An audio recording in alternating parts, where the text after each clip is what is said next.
La primera cosa que vio Matilde cuando llegó al aguaje viejo no fue la casa de piedra ni el sabino enorme que cubría el patio, sino una anciana ciega sentada sobre una tinaja, con una escopeta descargada en las rodillas y un gallo colorado dormido dentro de su rebozo como si fuera un niño enfermo. Matilde se quedó detenida a media vereda, con una maleta de cuero reventada en una mano, el vientre de 7 meses empujándole el vestido, y 2 hijos pegados a sus piernas. El mayor, Laureano, tenía 7 años y los ojos demasiado quietos para ser de niño. No lloraba desde que enterraron a su padre. No preguntaba desde que los echaron de la casa. Solo miraba todo con una seriedad que incomodaba, como si estuviera guardando cada rostro, cada palabra, cada injusticia, para devolverla algún día con intereses. La niña, Remedios, tenía 4 años, una trenza deshecha, las rodillas raspadas y un pedazo de pan seco apretado en la mano, aunque ya no tenía fuerza para morderlo. La anciana levantó la cara antes de que ellos hablaran. Sus ojos eran blancos, opacos, cubiertos por una nube espesa que no dejaba pasar la luz, pero apuntaron directo hacia Matilde con una precisión que le apretó el corazón. Yo te estaba oyendo desde antes de que el cerro decidiera dejarte pasar. Matilde no pudo contestar. La vieja acarició la cabeza del gallo, que abrió un ojo y volvió a dormirse. Pasa, hija. Si traes hambre, aquí hay fogón. Si traes miedo, aquí hay puerta. Pero si vienes huyendo de don Fermín, tendrás que decidir si vas a esconderte para seguir viva o si vas a quedarte para recuperar lo que te quitaron. La frase cayó sobre Matilde como lluvia sobre tierra rajada. Era promesa y condición al mismo tiempo. Nadie le había ofrecido nada desde que empezó la desgracia, y aquella mujer, que no podía verla, parecía conocer el nombre del hombre que le había cerrado todas las puertas. Hay momentos, mi gente, en que Dios no manda ayuda con trompetas ni con caminos limpios. A veces la manda en forma de una vieja ciega, una casa olvidada y un gallo dormido dentro de un rebozo.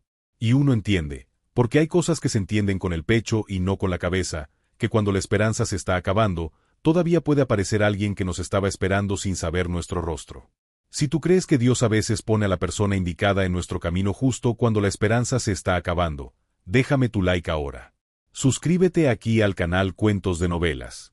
Activa la campanita para no perderte ninguna historia y cuéntame en los comentarios desde qué rincón nos estás escuchando. Vamos a comenzar. En los pueblos del campo, en otros tiempos, historias como esta se contaban entre ríos y caminos de tierra. Matilde Arriola no nació con miedo. Eso vino después, cuando aprendió que una mujer podía perder su casa aunque hubiera barrido el corredor todos los días, aunque hubiera encendido el fogón antes que el sol, aunque hubiera parido hijos bajo ese techo y enterrado sueños en el patio como se entierran semillas. De niña había sido inquieta, de esas que corrían descalzas detrás de las tórtolas y regresaban con el vestido lleno de espinas de huizache. Su madre, Belén, decía que Matilde tenía pies de arroyo, porque nunca se quedaba quieta, y manos que saben, porque a los 10 años ya podía colar el café sin quemarlo, remendar una camisa de manta y distinguir por el olor si una olla de frijoles de olla necesitaba sal o paciencia. Belén fue quien le enseñó a cocinar como se enseña una oración. No con recetas escritas, porque en aquella casa nadie escribía más que el nombre cuando hacía falta, sino con nariz, oído y tacto. Le enseñó que el fogón no se enciende de cualquier manera, que primero se acomoda la leña gruesa, luego las varitas secas, luego la brasa vieja si hay, porque un fuego nuevo agradece tener memoria de otro fuego. Le enseñó que el café amargo de la mañana dice la verdad de una casa, que la tortilla inflada en el comal parece cosa pequeña, pero es una forma de decir todavía estamos vivos, y que el pan de maíz caliente debe partirse con la mano, no con cuchillo, porque el cuchillo no entiende la ternura. Belén murió cuando Matilde tenía 15 años. Fue una helada la que se la llevó, o eso decían. Una helada larga que quemó la milpa, enfermó a los niños del ejido y dejó toses metidas en muchas casas. Belén empezó con frío en los huesos, luego fiebre, luego silencio. La última noche, mientras la olla burbujeaba en el fogón y el olor a anís llenaba la cocina, tomó la mano de Matilde y le dijo: «Hija, cuando una casa se apaga, no busques primero las paredes. Busca dónde prender fuego». Matilde no entendió entonces. Creía que el fuego era solo fuego. Años después sabría que su madre hablaba de otra cosa. Después de Belén, la vida se volvió más seca. Su padre, Cristóbal, era arriero y pasaba más tiempo en veredas que en casa. No era malo, pero tenía el alma gastada por la viudez y el aguardiente. Matilde se quedó a cargo de la cocina, de 2 hermanos menores y de una abuela que ya no caminaba bien. Aprendió a estirar frijoles con calabaza, a hacer atole con más agua que maíz, a remendar cobijas ásperas para que rasparan menos, a lavar ropa con jabón de ceniza en la pileta y a no quejarse cuando el frío del piso de tierra se le metía por los talones de madrugada. A los 19 conoció a Evaristo Mena. No fue un amor de feria, ni de canciones, ni de cartas perfumadas.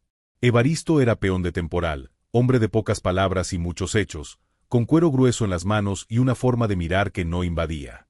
La primera vez que habló con Matilde fue en el aguaje del pueblo, cuando ella cargaba 2 cántaros y uno se le resbaló por el lodo. Evaristo alcanzó a sostenerlo antes de que se quebrara.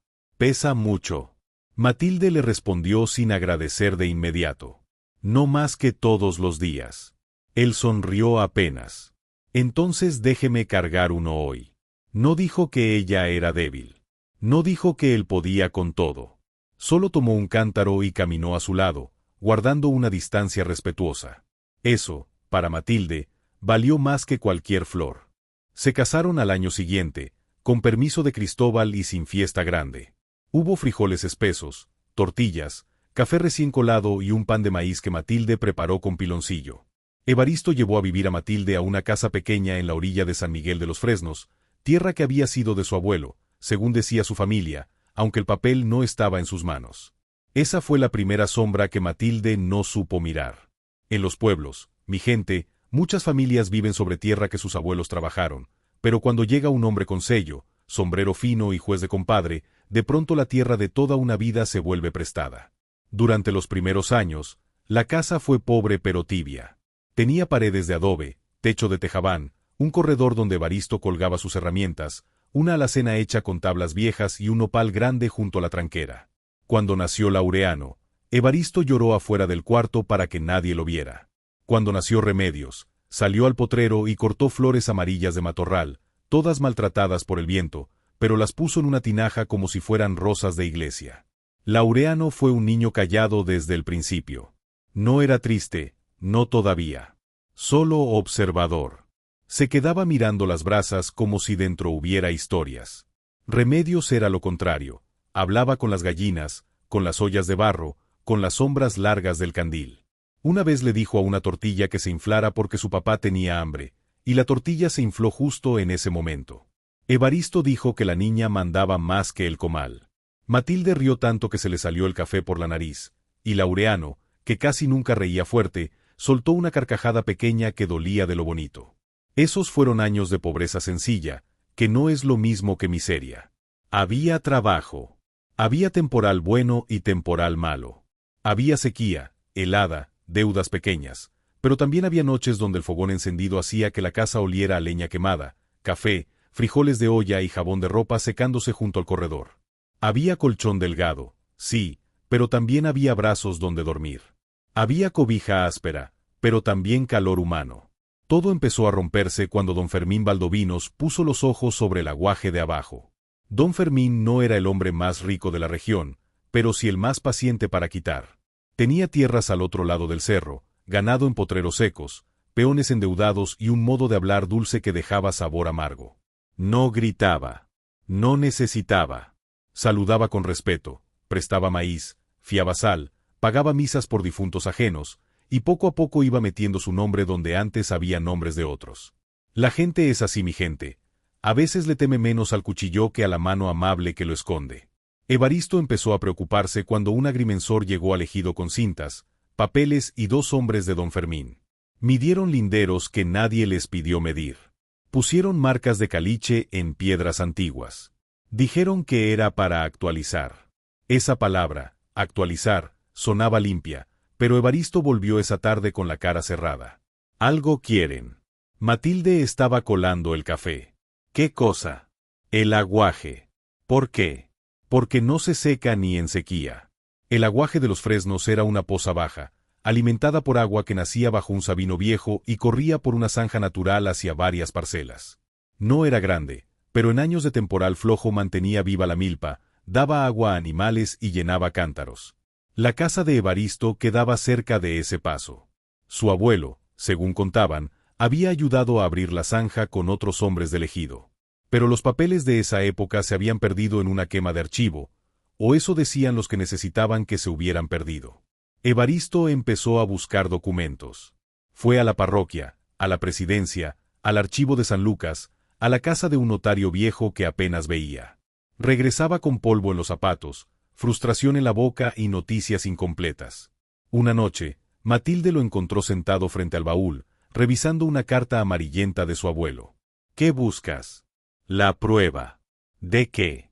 De que el agua no es de Fermín. Matilde se sentó a su lado.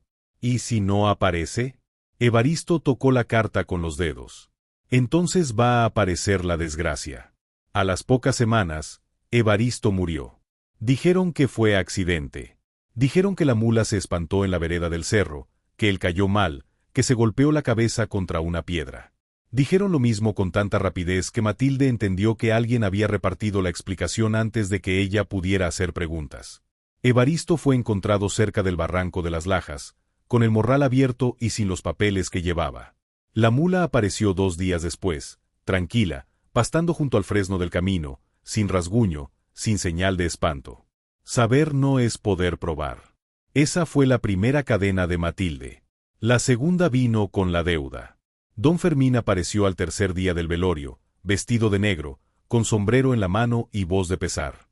Comadre, lo siento en el alma. Matilde no era su comadre, pero los hombres como él nombran cercanía cuando quieren entrar sin pedir permiso. Gracias. Evaristo me debía. La frase fue tan fría que ni el fogón pudo calentarla. Matilde levantó la vista. ¿Debía qué? Maíz, herramientas, 2 pagos de renta, intereses. Esta casa era de su familia. Don Fermín suspiró como quien va a lastimar por obligación. Eso decía él. Pero los papeles, hija, los papeles dicen otra cosa. Hija. La palabra le dio asco. Durante 2 meses, Matilde resistió como pudo. Lavó ropa. Vendió tortillas. Hizo pan de maíz. Remendó costales. Fue a pedir ayuda a quienes habían comido en su mesa cuando Evaristo vivía. Algunas mujeres le dieron puñados de frijol. Un viejo le llevó leña. Pero nadie se atrevió a ponerse contra don Fermín. El miedo, mi gente, es un silencio que pesa toneladas, y ese silencio se sentaba en cada puerta antes de que Matilde tocara. Cuando su vientre empezó a notarse más, algunas vecinas le dijeron que buscara familia. No tenía. Su padre había muerto de aguardiente y frío. Sus hermanos se habían ido de arrieros. La abuela ya descansaba bajo tierra. Evaristo era su familia. Sus hijos eran su familia. Y la criatura que se movía dentro de ella era una pregunta que todavía no tenía nombre. La madrugada del desalojo llegó con olor a lluvia sin lluvia. 3 hombres de don Fermín llegaron antes del primer gallo. No tocaron. Empujaron la tranca y entraron con un papel doblado. El más joven se llamaba Dimas. Matilde lo conocía. De niño había comido tortillas en su casa cuando su madre enfermó. Ahora no levantaba los ojos. Traigo orden. Matilde estaba despierta. Había soñado con el Sabino del aguaje sangrando agua negra. Léela. Dimas tragó saliva. La casa, el potrero y el paso de agua quedan bajo resguardo de don Fermín por deuda no cubierta y falta de título. Laureano apareció en la puerta del cuarto. Descalzo. Callado. Remedios se despertó detrás, abrazada a una muñeca hecha de trapo viejo. Matilde sintió que las piernas querían doblarse, pero los ojos de Laureano estaban sobre ella. Y una madre no se derrumba delante de sus hijos, no porque sea fuerte, sino porque no se lo puede permitir. ¿Qué puedo llevar?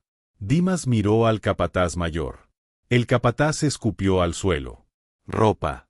Nada de enseres. La olla de barro era de mi madre. Se queda. El metate era de mi suegra. Se queda. La alacena la hizo Evaristo. Se queda. Cada se queda era un golpe. No sobre objetos, sino sobre memorias. Matilde metió en la maleta de cuero 2 mudas para los niños, una camisa de Evaristo, el rebozo de Belén, un jarro desportillado que escondió entre ropa, 3 tortillas frías y una bolsita de anís. Remedios quiso llevarse la muñeca. El capataz se rió. Esa cosa ni para trapo sirve. Remedios la apretó más fuerte. Matilde lo miró. La muñeca se va. El capataz no discutió. Tal vez porque la muñeca no valía nada para él. Tal vez porque algo en la mirada de la mujer embarazada le dijo que quitarle eso a la niña podía costarle una vergüenza que no quería cargar. Salieron cuando el cielo apenas clareaba. La casa quedó atrás con el fogón frío. Ese fue el dolor que más le pegó a Matilde. No la puerta, no el papel, no los hombres. El fogón frío. La ceniza gris donde la noche anterior había hecho atole de piloncillo para que Remedios dejara de llorar. Un fogón frío es una familia rota. Eso lo supo con el pecho, no con la cabeza. Caminaron todo el día. Primero al pueblo. Luego a las puertas. Tocaron con doña Petra, que no abrió aunque Matilde vio la sombra moviéndose detrás de la cortina.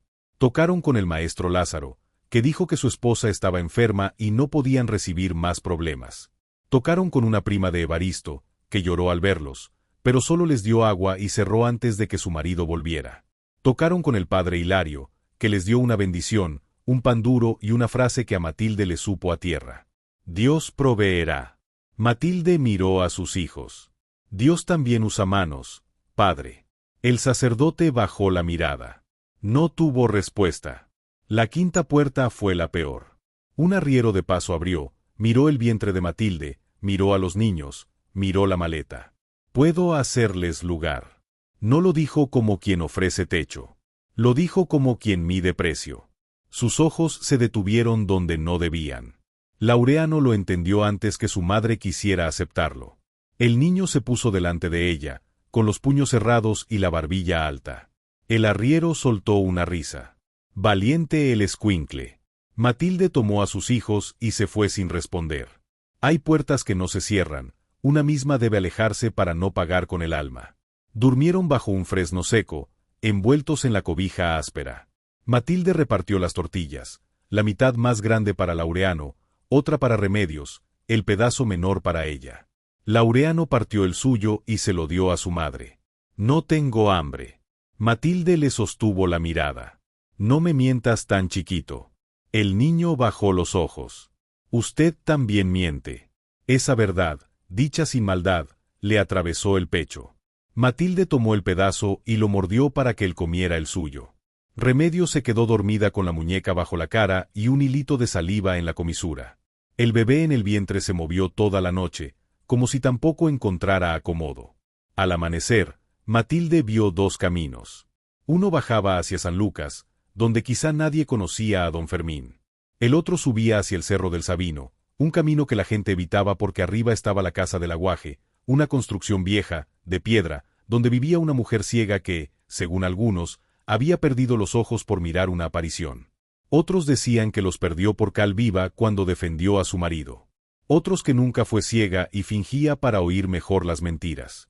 En los pueblos, cuando una mujer vieja sobrevive sola demasiado tiempo, la gente inventa razones para no llamarla fuerte. Matilde no sabía por qué tomó el camino del cerro. Tal vez porque en el de abajo había más puertas. Y ya no quería tocar ninguna. Subieron por una vereda de piedras sueltas, entre nopales, caliche y matorral. El sol les mordía la nuca. Remedios caminaba 3 pasos y se detenía. Laureano cargó la maleta un tramo, aunque casi lo tumbaba. Matilde sentía el vientre duro, la espalda abierta, los pies llenos de ampollas. El cerro olía a tierra caliente, a hojas secas y a animal escondido. A mitad de su vida, el gallo cantó. No era hora. El sonido vino desde arriba, claro, desafinado, terco. Remedios levantó la cabeza. Amá, un gallo que no sabe el día. La frase, tan simple, le sacó a Matilde una risa cansada.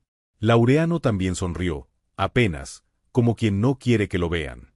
Fue el primer momento de humor desde el desalojo, y eso, mi gente, es lo que hace que una historia como esta valga la pena de contar. Incluso con hambre, incluso con miedo, un niño puede encontrar una grieta por donde entra un poquito de luz. Siguieron el canto. Y así llegaron al aguaje viejo, al Sabino enorme, a la casa de piedra, y a la anciana ciega con la escopeta descargada en las rodillas y el gallo colorado dormido dentro del rebozo. La anciana se llamaba Severiana Pardo, aunque todos la conocían como Nana Vera. Llevaba más de 30 años viviendo en la casa del Sabino. Nadie sabía su edad exacta. Ella decía que dejó de contar cuando los años empezaron a repetirse. Había perdido la vista en una explosión de cal viva durante un pleito por tierras, pero esa historia no la contó el primer día. El primer día solo se levantó despacio, cargando al gallo como si fuera criatura, y abrió la puerta. Adentro la casa era más grande de lo que parecía. Tenía una cocina de adobe con fogón de piedra, una alacena vieja, una pileta junto a la puerta, un corredor interior con sombra fresca, 2 petates enrollados, un baúl grande, una tinaja de agua y un olor a leña quemada, anís, jabón de ropa y hierbas secas. El fogón estaba apagado, pero no frío. Guardaba brasas bajo ceniza, como si la casa nunca permitiera apagarse del todo. Nana Vera señaló sin ver. Ahí está el agua. En la olla hay frijoles. En la alacena, pan de maíz. No es mucho, pero alcanza para que una madre deje de temblar. Matilde quiso agradecer. No pudo. La garganta se le cerró. Remedios miraba al gallo. ¿Está enfermo? Nana Vera tocó el bulto del rebozo. No. Es flojo. Se llama general porque manda mucho y trabaja poco. Remedios soltó una risa pequeñita. El gallo abrió los ojos, indignado, y picoteó el aire como si hubiera entendido. Laureano, por primera vez, dejó de mirar la puerta. Matilde sirvió frijoles en platos de barro. Primero a los niños. Laureano comió despacio, mirando a la anciana. Remedios comió rápido, con esa prisa de quien teme que le quiten el plato. Matilde comió al final. Los frijoles espesos le supieron a regreso. No a felicidad. No todavía. A regreso al cuerpo. A algo caliente que bajaba hasta el vientre y le decía a la criatura que afuera no todo era piedra. Nana Vera no comió. Se quedó sentada en una mecedora vieja, escuchando. Sus manos descansaban sobre el gallo. Sus ojos blancos apuntaban hacia el fogón. Después de la cena, Matilde se levantó para lavar los platos. Déjalos. No sé estar sin hacer nada. Nana Vera sonrió apenas. Entonces haz fuego. Matilde se quedó quieta. El fogón ya tiene brasa. Por eso. Una brasa no es fuego hasta que alguien decide cuidarla. Matilde abrió la ceniza con una vara. Debajo había un punto rojo, mínimo, vivo. Puso varitas secas, sopló despacio, acomodó leña. El humo subió primero torcido, luego recto. La llama nació pequeña, azul en la base, naranja en las orillas. El olor a leña quemada se esparció por la cocina, mezclado con el café que Nana Vera le pidió colar. Ese fue el punto de no retorno.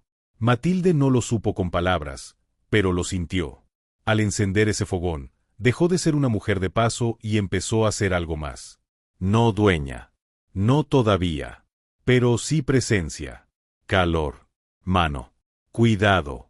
El fogón frío que dejó atrás en la casa de Evaristo encontró respuesta en ese fogón vivo bajo el sabino. Cuando el café estuvo listo, Nana Vera pidió una taza sin azúcar. Amargo. Matilde se la dio. La anciana bebió un sorbo. Tienes manos que saben. Mi madre decía eso. Entonces tu madre no era tonta. Matilde casi sonrió. Esa noche durmieron en el corredor, sobre petates, con una cobija áspera encima. Remedios se quedó dormida oliendo el pan de maíz que guardó bajo su muñeca. Laureano no durmió enseguida. Se quedó sentado con la espalda contra la pared, mirando hacia la puerta. Nana Vera habló desde su mecedora. El niño no duerme porque cree que si cierra los ojos alguien se lleva la casa. Matilde sintió un golpe. Laureano no respondió. Nana Vera siguió. Déjalo. Algunos niños primero tienen que vigilar el mundo antes de volver a confiar en él. Matilde miró a su hijo. El niño bajó los ojos, pero no se acostó.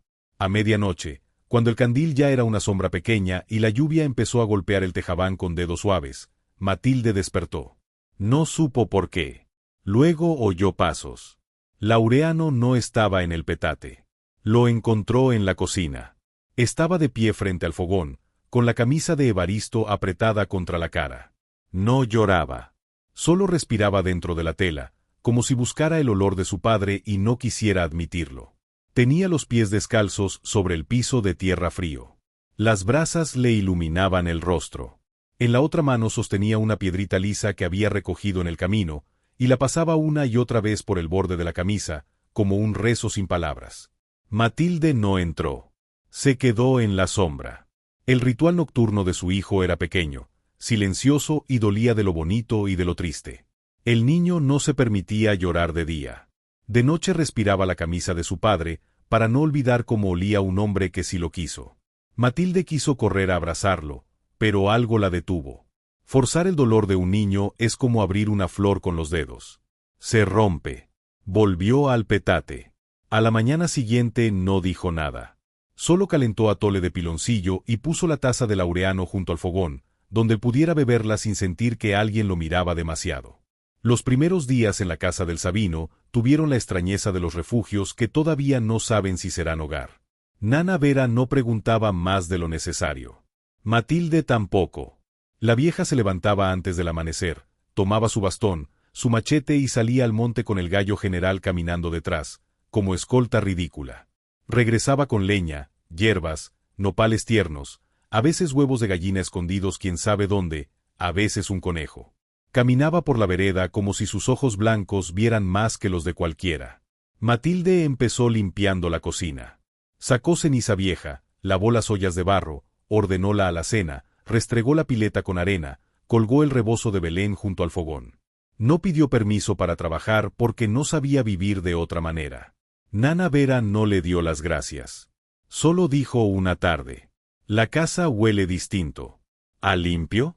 A gente. Esa palabra le apretó el corazón a Matilde. La transformación de la cocina fue lenta y concreta. Primero el humo empezó a subir recto porque Matilde limpió el tiro del fogón. Después las ollas dejaron de oler a encierro. Luego el café recién colado se volvió costumbre al amanecer. La alacena, que estaba medio vacía, empezó a guardar cosas pequeñas: sal en un jarro, anís en una bolsita, chile seco, frijol, 2 piloncillos, pan de maíz envuelto en manta. La pileta tuvo jabón. El corredor tuvo cobijas sacudidas al sol. El candil volvió a brillar con vidrio limpio. Y el fogón, mi gente, no volvió a apagarse.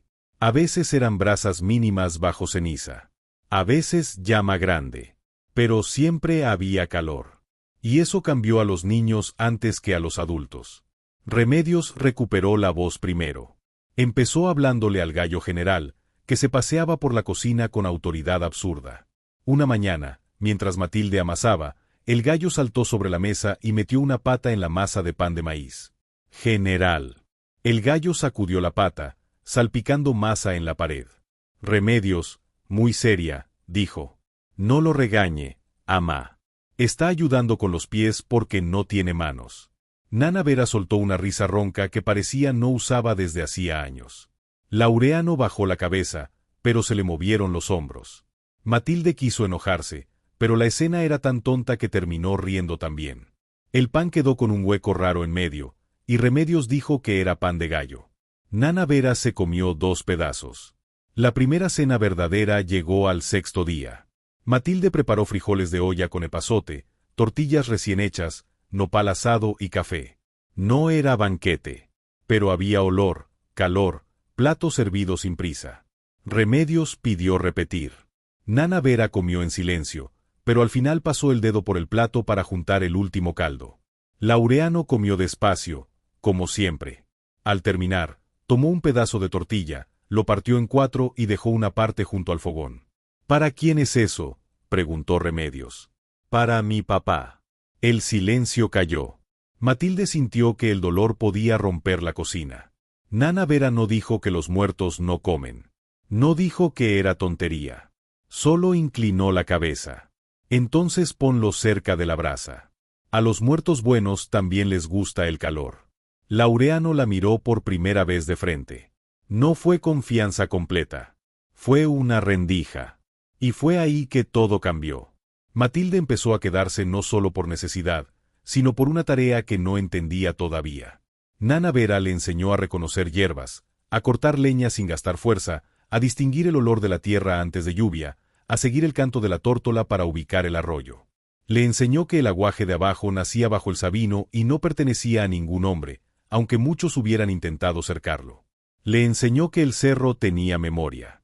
Una tarde, mientras separaban frijol en la mesa, Matilde preguntó: ¿Cómo supo mi nombre? No lo supe, pero dijo que me esperaba. Esperaba a una mujer con el vientre lleno y los ojos vacíos. Matilde dejó de mover las manos. ¿Quién se lo dijo? Nana Vera tocó el borde de la mesa. Un hombre que ya no está. ¿Evaristo? No.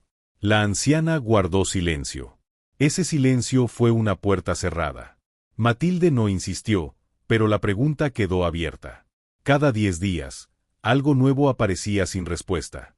Primero fue una marca en el Sabino, una cruz pequeña tallada muy arriba, demasiado vieja para ser de Nana Vera. Luego fue una llave cosida en el dobladillo de la falda de la anciana, que Matilde vio una noche cuando la ayudó a levantarse. Después fue el baúl grande, cerrado con candado de hierro, debajo de la cama de Nana Vera. Y una madrugada, mientras el viento sacudía el tejabán, Matilde oyó a la vieja decir un nombre dormida. Rogelio. Ese nombre no era Evaristo. No era Fermín. No era de nadie que Matilde conociera. La resistencia de Laureano se volvió el centro silencioso de la casa. Remedios ya corría por el patio, recogía nopalitos, hablaba con el gallo y se quedaba dormida junto a Nana Vera mientras la anciana tarareaba una canción sin palabras. Pero Laureano seguía aparte. Ayudaba, sí. Cargaba agua del aguaje. Partía leña pequeña. Acomodaba piedras. Hacía todo bien, demasiado bien, con el peso de quien ya ha vivido demasiadas vidas en poco tiempo. Nana Vera nunca lo obligó a acercarse. Una mañana le dio un cuchillo pequeño de mango de hueso. Para pelar varas. Laureano lo tomó. ¿Por qué? Porque tus manos piden trabajo para no temblar. El niño apretó el cuchillo. No me tiemblan. No dije que se viera. Laureano no respondió. Se fue al corredor y empezó a tallar una rama de fresno. Durante días talló sin decir qué hacía. Las virutas caían sobre el piso como rizos claros. Remedios quiso ver y él la espantó. Matilde también quiso preguntar, pero se contuvo. La confianza no se arranca. Se espera. Mientras tanto, el embarazo avanzaba. El vientre de Matilde se puso más bajo. Las noches le dolían en la espalda. A veces el bebé se movía tan fuerte que tenía que apoyarse en la pared. Nana Vera le preparaba té de anís, hojas de naranjo y un poco de piloncillo. Ese niño viene escuchando mucho pleito. Matilde sonrió cansada. Oh niña. La vieja inclinó la cabeza. Niña. Tienes razón. Patea con terquedad de mujer. Remedios oyó eso y empezó a decirle a la barriga comandanta. Laureano fingía no escuchar, pero una noche Matilde lo vio dejar junto al petate una pieza tallada, un caballito pequeño de madera, con patas torcidas y una crin hecha de rayas. No dijo nada. Solo lo dejó y se acostó de espaldas. Matilde tomó el caballito con cuidado. ¿Es para la bebé? Laureano miró el techo. Para que no llegue sin nada. Ese fue el primer regalo. Pequeño. Torpe. Inmenso. La amenaza llegó cuando todo empezaba a mejorar. Fue una tarde de luz anaranjada, con olor a tierra mojada aunque la lluvia no caía todavía. Matilde estaba lavando ropa en la pileta. Remedios jugaba con el gallo. Laureano arreglaba el muro bajo del huerto. Nana Vera estaba sentada en la mecedora, pelando nopales con una rapidez que parecía imposible sin vista. Se escucharon cascos en la vereda. El gallo general levantó la cabeza y cantó como si fueran las 4 de la mañana. Nana Vera dejó el cuchillo sobre la mesa. Viene con sombrero limpio. Matilde supo antes de verlo. Don Fermín apareció montado en una mula clara, con camisa de manta planchada, botas sin polvo y un sombrero fino que no pertenecía al cerro. Venía solo, lo cual era peor. Los poderosos solo van solos cuando quieren parecer razonables. Doña Matilde. Ella se limpió las manos mojadas en la falda. Don Fermín. Me alegra verla con bien. La mentira llegó envuelta en miel. Nana Vera sonrió sin alegría. El gallo se erizó. Don Fermín fingió no mirar a la anciana. Me contaron que está viviendo aquí. Me preocupa. Una mujer en su estado, con criaturas, en una casa de cerro, con una señora mayor que apenas puede cuidar de sí misma. Nana Vera levantó la cara. Apenas, dice. Don Fermín continuó. Yo no soy enemigo suyo. Su marido dejó asuntos pendientes. Yo podría resolverlos de forma generosa. Le consigo un cuarto en el pueblo, algo de maíz, quizá trabajo ligero. Pero tiene que dejar de esconderse aquí. No estoy escondida. Entonces, ¿qué hace? Matilde miró el fogón a través de la puerta abierta. Viviendo. Don Fermín apretó la boca. Esta casa y el aguaje forman parte de tierras bajo revisión. Nana Vera soltó una risa seca. Revisión. Bonita palabra para decir hambre ajena. El hombre la miró por primera vez. Señora, con todo respeto, usted no entiende de papeles. La vieja apoyó las manos sobre el machete que tenía junto a la mecedora. No veo papeles. Pero huelo a los hombres que los usan para tapar robos. El aire se tensó. Don Fermín volvió a Matilde. Piénselo bien. La gente habla. Una viuda joven viviendo con una vieja de fama rara en el cerro. Sus hijos creciendo sin escuela. Un bebé por nacer en esas condiciones. Si alguien quisiera hacerle daño, podría decir que usted no está en juicio de cuidar a sus criaturas. Ahí tocó el punto más vulnerable. Matilde sintió que se le aflojaba el cuerpo. No por ella. Por los niños. ¿Podía alguien quitarle a sus hijos? ¿Podía don Fermín convertir su pobreza en acusación? No respondió. Porque supo que en esa pelea, con esas palabras, no podía ganar. Don Fermín lo notó. Sonrió apenas. No quiero verla sufrir más. Y sin querer, por un segundo, reveló su verdadera motivación. Ese aguaje ha causado demasiados problemas en manos equivocadas. El espectador lo habría notado. Nana Vera también. Matilde no del todo. Estaba demasiado ocupada sintiendo miedo. Cuando don Fermín se fue, el silencio quedó espeso. Matilde volvió a lavar ropa, pero tallaba demasiado fuerte. Se le abrieron los nudillos. Quemó el café. Olvidó poner sal a los frijoles. Esa noche no cantó mientras acomodaba las brasas. Laureano la miraba desde el corredor. Remedios preguntó si el señor bonito era malo. Nana Vera respondió. Los hombres malos no siempre llegan feos, criatura. Matilde casi no durmió. A medianoche salió al patio. La luna iluminaba el Sabino. El aguaje sonaba abajo, suave, constante. Nana Vera estaba despierta en la mecedora. ¿Me puede quitar a mis hijos? La vieja no contestó rápido. Puede intentar. Yo no tengo papeles. Tienes manos. Tienes testigos. Tienes verdad. Eso no siempre alcanza. No. Por eso guardé otra cosa. Matilde se volvió. El baúl. Nana Vera no dijo sí. No dijo no. Todavía no. ¿Por qué? Porque los papeles abiertos antes de tiempo son como semillas tiradas en tierra seca. Se los comen los pájaros. Esa respuesta no calmó a Matilde. Al contrario. La dejó con más preguntas. La noche más larga llegó 2 semanas después. El temporal se soltó con furia. No fue lluvia de alivio. Fue tormenta de cerro, de esas que golpean el tejado como puños y hacen que la tierra suelte olor a raíz abierta. El viento entraba por las rendijas. El candil temblaba. Las ollas de barro sonaban en la alacena. La criatura en el vientre de Matilde se movía con fuerza. Nana Vera había salido antes del anochecer a buscar a Remedios, que se había ido detrás del gallo general cuando el animal decidió perderse cerca del potrero. Volvieron empapadas, pero el gallo no. Nana Vera quiso salir de nuevo. Déjelo. Ese gallo es tonto, no muerto. La vieja tomó el machete. General sabe volver, pero el arroyo crece. Si se queda atrapado en la piedra baja, se lo lleva el agua. Matilde no podía ir. El vientre le dolía. Remedios lloraba. Laureano apretaba los dientes. Nana Vera salió con el machete y un rebozo sobre la cabeza. No tardó. Tardó. La lluvia creció. El aguaje rugía abajo. El tejabán empezó a gotear en 3 puntos. Matilde puso ollas. Remedios se quedó dormida llorando por el gallo. Laureano no se acostó. Caminaba de la puerta al fogón, de la puerta al fogón, como un animal encerrado.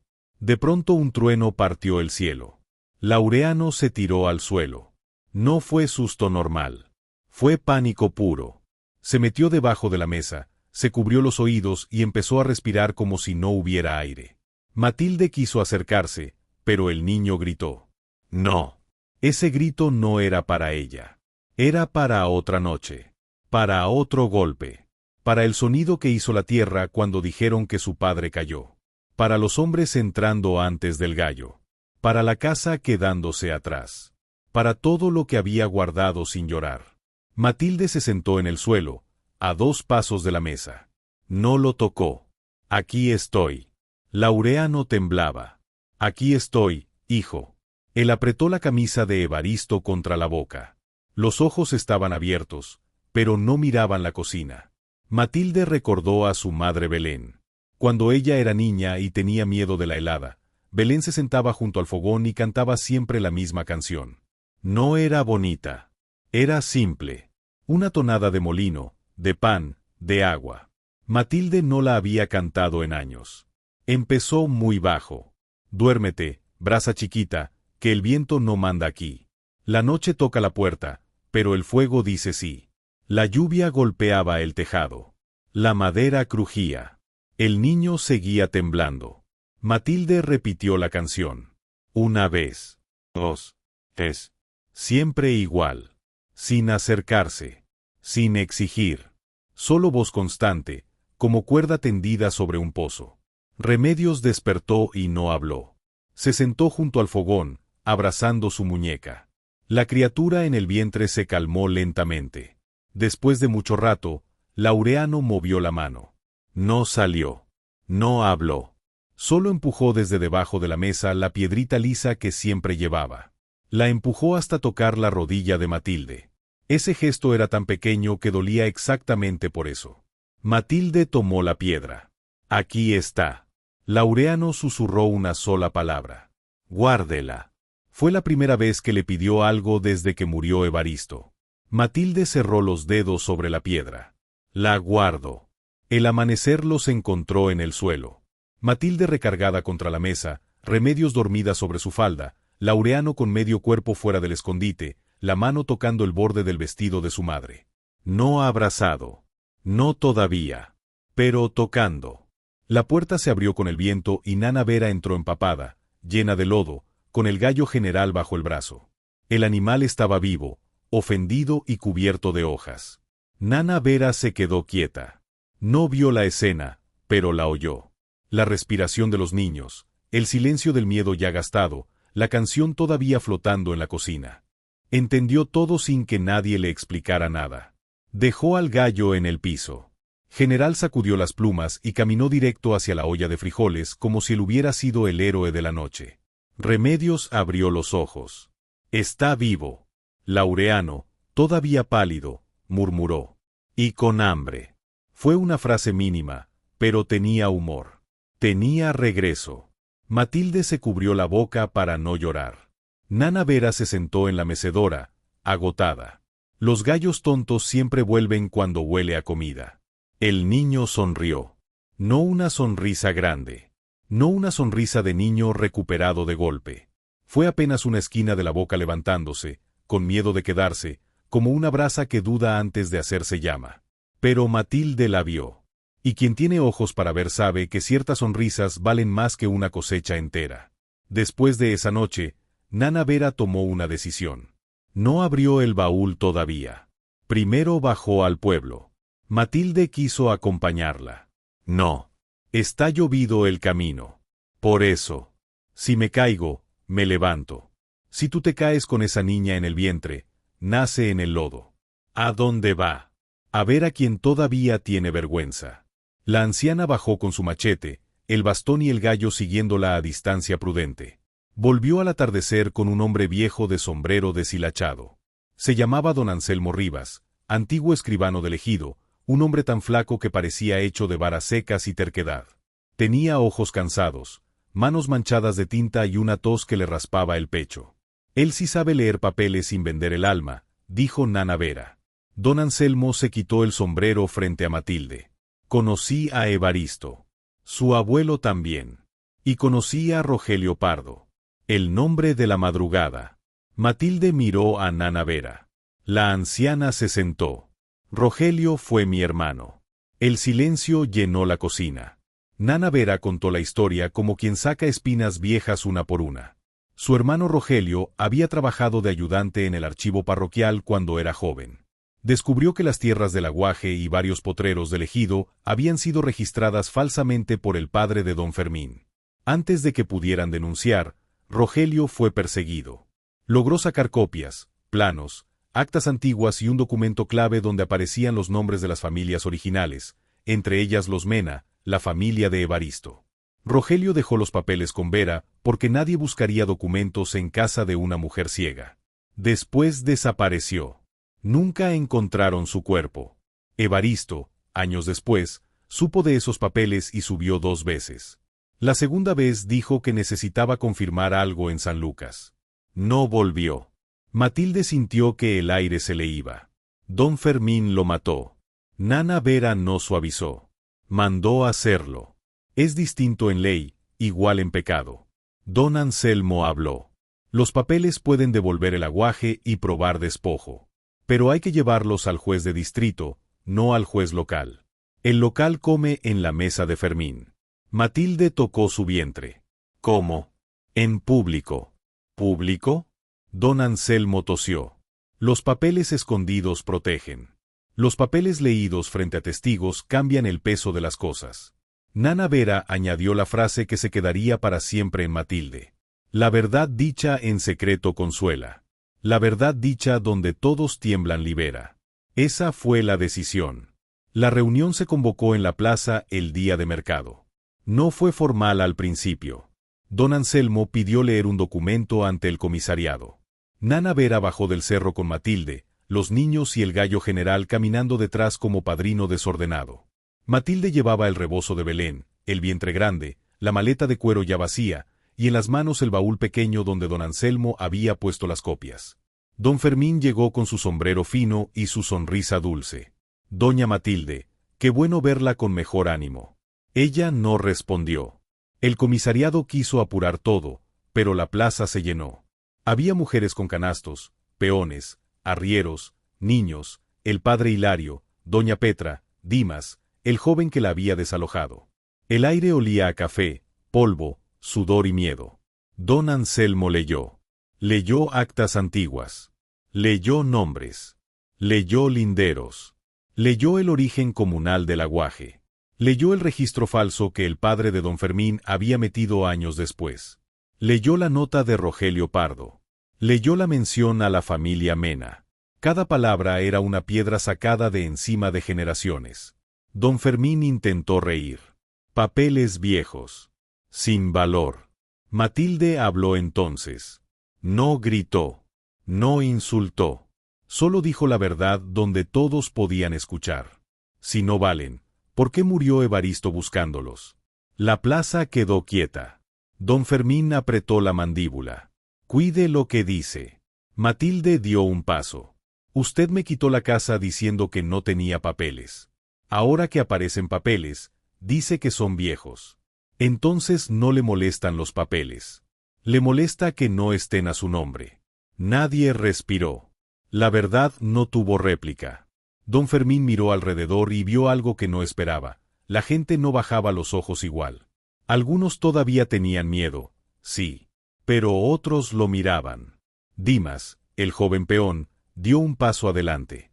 Yo estuve cuando la sacaron. Y la olla de barro era suya. Parecía detalle pequeño. No lo era. Era la primera grieta. Otra mujer habló. A mi padre le quitaron un potrero con papel igual. Luego un viejo. Mi abuelo nombraba ese aguaje como del ejido. La plaza empezó a murmurar. Don Fermín se fue sin despedirse.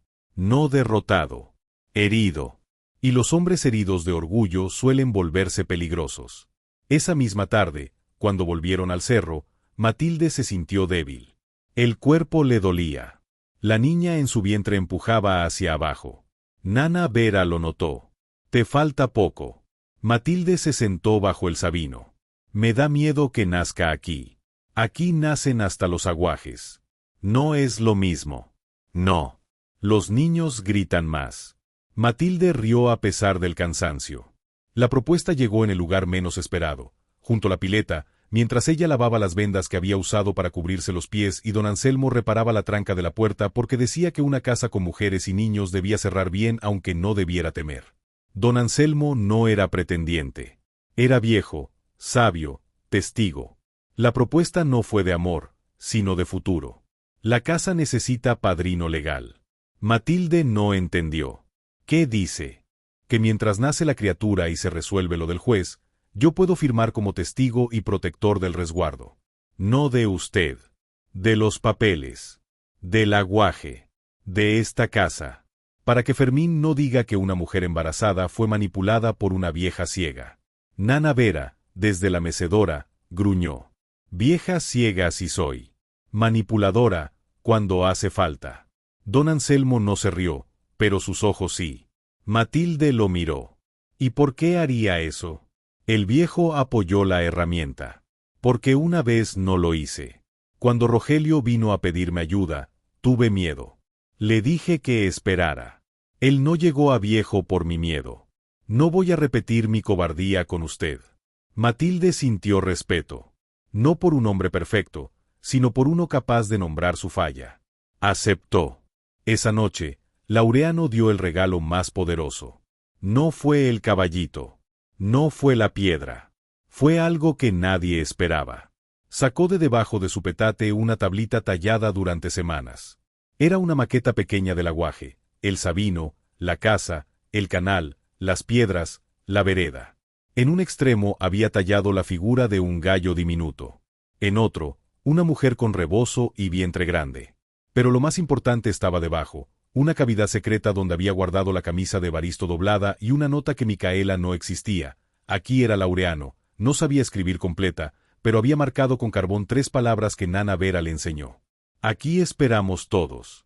Matilde miró la tabla sin entender del todo. Laureano habló, con voz baja. Si don Fermín dice que no tenemos casa, le damos esta al juez. Para que vea que sí hay.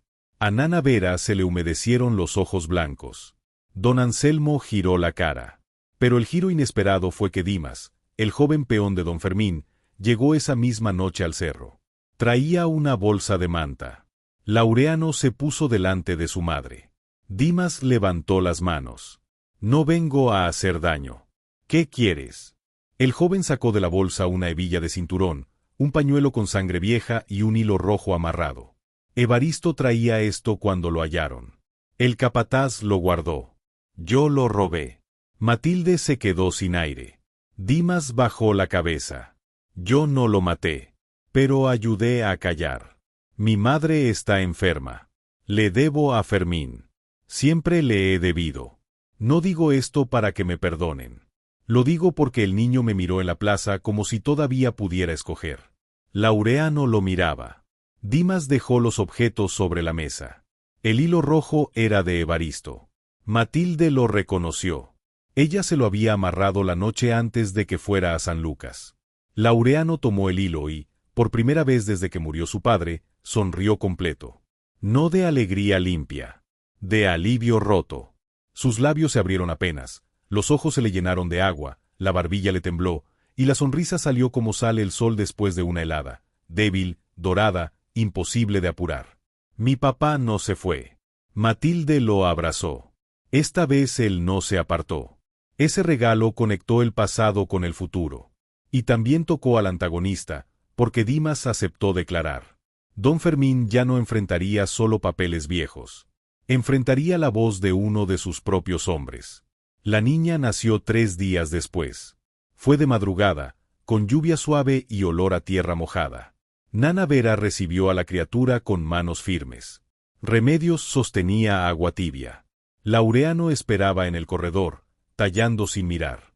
Don Anselmo caminaba afuera con el gallo general, los dos inútiles para el parto pero presentes como padrinos nerviosos.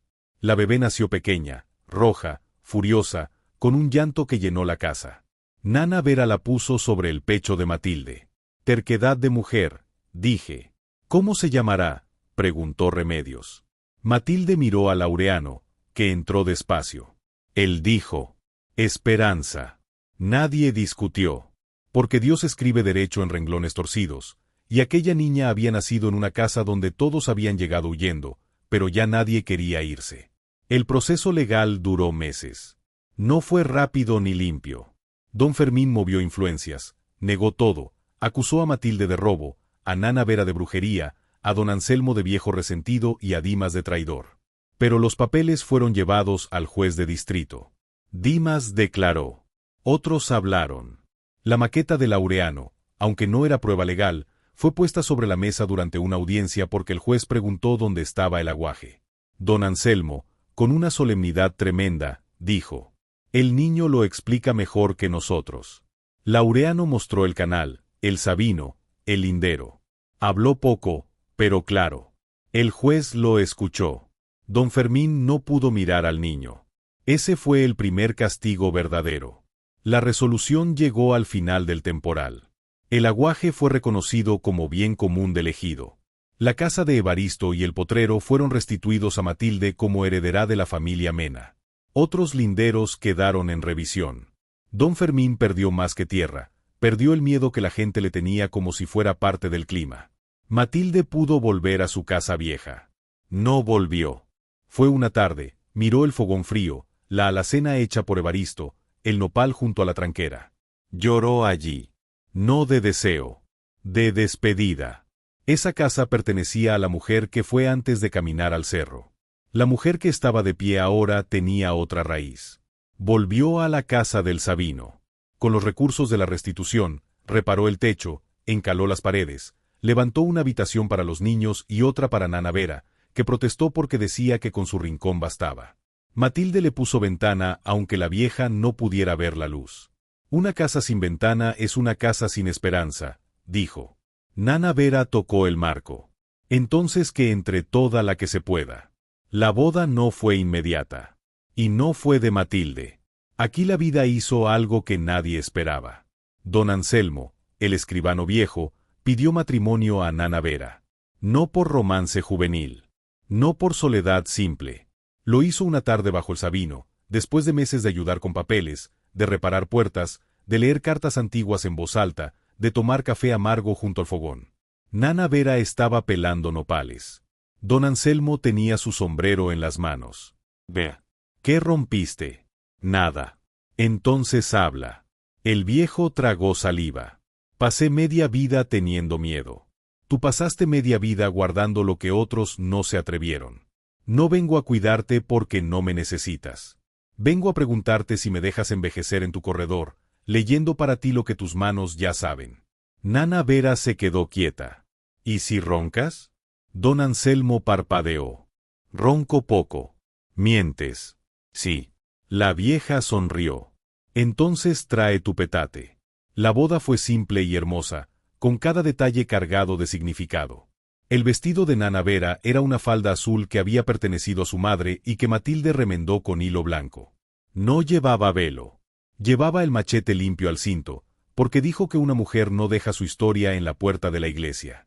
Don Anselmo usó un traje viejo de lino que había guardado desde joven, amarillento en las mangas, pero planchado con esmero.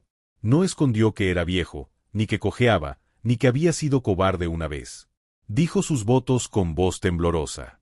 Las flores vinieron de Laureano. Durante días había subido al cerro a cortar flores pequeñas de matorral, las únicas que resistían el sol. Las ató con el hilo rojo de Evaristo, el mismo que Dimas devolvió. Matilde quiso guardarlo como reliquia, pero Laureano dijo: mi papá lo usó para volver. Ahora que sirva para juntar. Nana Vera, al tocar el ramo, entendió. El niño difícil le dio a la boda el pasado y el futuro en una sola cosa. La ceremonia se hizo bajo el Sabino. El padre Hilario ofició con humildad nueva. Habló de valentía, no como ausencia de miedo, sino como decisión de no dejar que el miedo mande. Remedios llevó a Esperanza en brazos por unos pasos, muy orgullosa, hasta que la bebé soltó un eructo tan fuerte que el gallo general cantó ofendido. La gente rió con ternura. Nana Vera dijo: esa niña ya tiene opinión. Al final, don Fermín apareció al borde del camino. No entró. No saludó. Estaba más delgado, sin sombrero fino, con la cara cerrada. Dejó sobre una piedra una olla de barro. La olla de Belén. La que habían obligado a Matilde a dejar. No pidió perdón. No tenía todavía el tamaño para eso. Pero el gesto fue concreto y silencioso.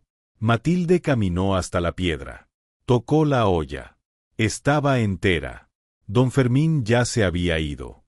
Nana Vera, desde el Sabino, dijo: algunos hombres no saben arrodillarse. Apenas aprenden a devolver. Matilde llevó la olla al fogón. Esa noche cocinó frijoles en ella. Los años pasaron rápido, pero no vacíos. La casa del Sabino se volvió más que una casa. Se volvió lugar de paso para mujeres sin techo, peones con papeles que no entendían, niños que necesitaban comer antes de volver a la escuela, arrieros que traían noticias, comadres que querían aprender a leer deudas. El fogón nunca volvió a apagarse. Aun cuando Matilde salía al ejido o Nana Vera dormía, siempre quedaba una brasa bajo la ceniza. Laureano creció con manos de tallador y mirada de juez bueno. No se volvió duro como Matilde temía. Se volvió preciso. Aprendió de don Anselmo a leer planos, linderos, actas. De grande ayudó a familias del ejido a marcar tierras sin cobrar más que comida y café. Decía que los mapas podían mentir si los dibujaba un ladrón, pero también podían defender si los sostenía alguien honesto. Remedios se volvió partera. Decía que aprendió cargando a Esperanza aquella madrugada. Nana Vera le enseñó hierbas. Matilde le enseñó paciencia. De joven cruzaba veredas de noche con una tinaja pequeña, un rebozo limpio y una calma que hacía respirar a las mujeres asustadas. Esperanza, la niña nacida bajo la lluvia, fue maestra. Quizá porque llegó a un mundo donde los papeles habían hecho daño y salvación. Enseñaba a leer a niñas y niños bajo el corredor, junto a la ventana que Matilde hizo para Nana Vera. Su primera palabra escrita fue aguaje. Dimas, el peón que se atrevió a declarar, trabajó años para reparar lo que ayudó a romper. Nunca pidió confianza rápida. Llevó leña, abrió canales, declaró en otras causas. Un día, Laureano le ofreció café sin que nadie se lo pidiera. Dimas lo tomó con ambas manos, como quien recibe una absolución pequeña, no completa, pero suficiente para seguir. Don Fermín perdió tierras, poder y salud. No se volvió santo. La vida rara vez hace eso. Pero una tarde de sequía llegó al aguaje con 2 becerros flacos. Pidió permiso. Matilde lo miró largo. El agua es del ejido. Lo sé. Entonces los animales beben. Usted espera. Don Fermín esperó. Ese fue otro castigo.